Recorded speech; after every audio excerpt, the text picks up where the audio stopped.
How often did you think about whether or not you were going to the bathroom with a transgender person before the news and politicians turned it into a public spectacle? Probably never. Let's face it, people don't always think for themselves or do their research. They take it at face value what's handed to them through a television set or any other form of news, and they don't check to see what the real basis is. So this creates a fear that can be prevented if people were responsible enough to check their facts in advance. Because for the most part, we've all been to the bathroom with a transgender person and you probably just don't know it. They look just like you, they look just like me. You can't always tell who is and who isn't. You're judging people by a cover, and most of them have been using the same bathroom for as long as we've been alive. A Detroit woman earlier this week was in the ladies' restroom and physically removed by the male security guard and tossed outside. She offered to show her ID on a couple of occasions, trying to get them to acknowledge that she was a female. They judged her as a cover because she looks masculine, keeps her hair very short. As an end result, she's suing. I believe she'll win, and she should, because it shouldn't have been an issue to begin with. She was doing no harm to anybody. She was using a bathroom because she had to go to the bathroom. Statistics have also shown, because I've searched and searched this week for everybody, and guess what? The only people that are at risk in the bathroom is the transgender community.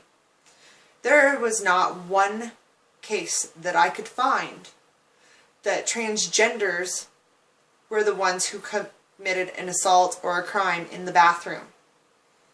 What I did find was that we're the ones who've harmed them horribly. 9% of the Washington, D.C. population has actually been sexually assaulted, physically assaulted, cornered, followed, mocked, made fun of, inappropriately approached, and any number of other things. The only people who are assaulting other people is us assaulting them, and that is not acceptable. Did you also know that 54% of the transgender community in just Washington, D.C., according to the study from Williams Institute on transgender barriers, is they suffer from severe dehydration, they suffer from kidney damage and permanent kidney problems due to the fact that they can't have access to a restroom.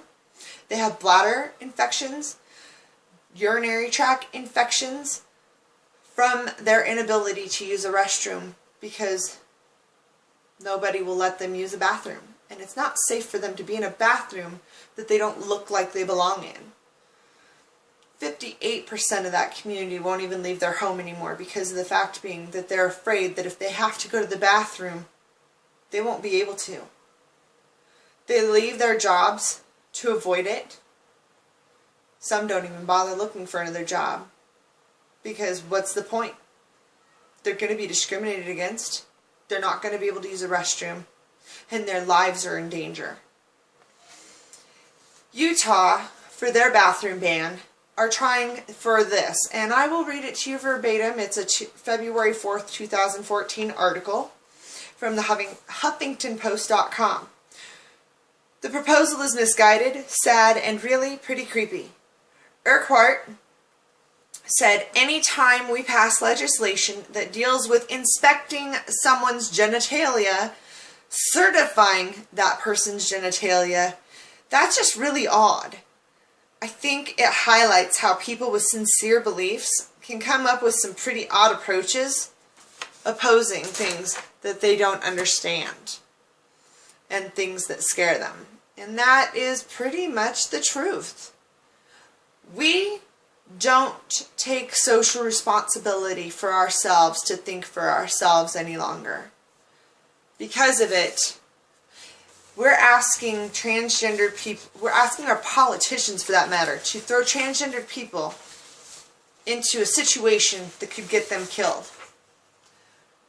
Gentlemen, would you like to be in the bathroom with any one of these beautiful women? Probably not, because it's going to make you feel a little uncomfortable. And you can't tell me which ones on that page are transgender or not transgender. How about this lovely lady? Is she somebody you consider normal? Which bathroom would you think you find her in? Is she a transgender? You don't know. You've spent all your time judging books by their cover and taking things for granted. Ladies, how about the men on this picture? Would you like to be in the same bathroom as one of these two men? I wouldn't. I would be a little bit concerned. For that matter, I'm worried about whether they would be comfortable either, because one of those men is an actual natural-born male. The other one is a male transgender, which means they were a woman at one point before we found out that they just had a birth defect. How about the people on this page? 3 of the people on this page are not transgender. 2 of them are natural-born women who were discriminated against here in town constantly for going into a ladies' restroom because people think they're men. Wow. Interesting how it is that we still have the same problems. So for the week, let's get an education. Read books like Becoming Nicole. She's a transgendered post-op teen who has had a huge battle, and her story is incredible. She's overcome a great deal. The movie Trans follows the story and lives of several people that are transgender from a very small age of about 7 up to adulthood, because it is difficult to be there. And On the Couch with Dr. Angelo, the country's leading sexologist for transgender community. She'll help you to learn and educate yourselves to deal with the things that they have to deal with so that you can get the education you need, not only for acceptance, but that way at least when you have an opinion for something, it's legitimate based on fact, not fear.